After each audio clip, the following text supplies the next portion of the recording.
punch. Pack a punch. Pack a punch. Pack a punch. Hello, my name is Arfan Bhatti and I'm here at the European Parliament to find out more about the BNP and its leader, Nick Griffin. Nick, thanks for joining us. Nick, what fired you up to do what you are doing now?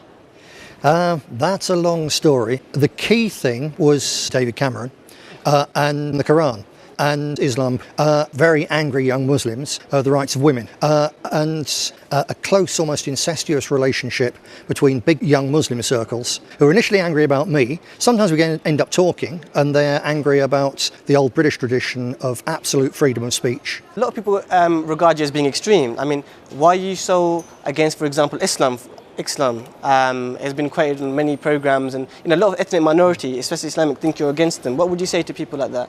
I should go in and take their resources, and I think that this forcing two very, very different ways of running the world together is a recipe for disaster. There's an awful lot of radicalism out there, and as I see it, each new generation is actually more communist. And do you think that the young Muslims, particularly, or black people, got more hatred against yourself, or do you think the party as a whole? I don't know. Violence is directed against us. We never do anything other than defend ourselves if the police won't do it. Britain is now a sort of a hyper-fascist state. You look at Tony Blair, you look at what the government's doing, and they are the ones who call the shots. And what about your methods? I mean, there's been a lot of, YouTube, for example, there's been a lot of people that are, holding banners of BNP. Now, you can argue they may not be BNP, just holding the banner and using it as a sort of political force. But there's been videos of, violence, hatred towards Muslims. I'm sure there's been other way around as well. And do you think that the BN Party, the British National Parties, could be responsible for this? I would say so, because unremittingly we tell the truth.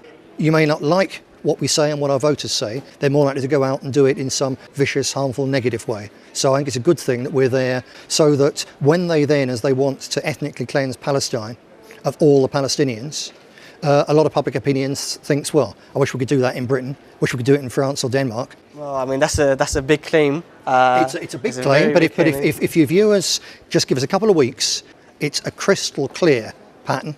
You can look in Haaretz, the fairly left-wing Israeli paper, and they talk about it. There's pointers there as well. But I've pulled this together. It's a very clear picture. It's a big claim, but it's true. Could you see yourself working with the EDO anytime in the future, together as partners, any way possible? I think it's highly likely. Right, okay, let's move on to the BNP party now, as a whole. Can you tell me the main principles of this party and what it really means? Yeah, the British National Party is really what it says on the box. It's a party about use of applied violence against political opponents to repress people. And it's classic fascism, including the use of force. It's a party about British nationalism. Nationalism is a political philosophy. The Quran, grab it quick and run.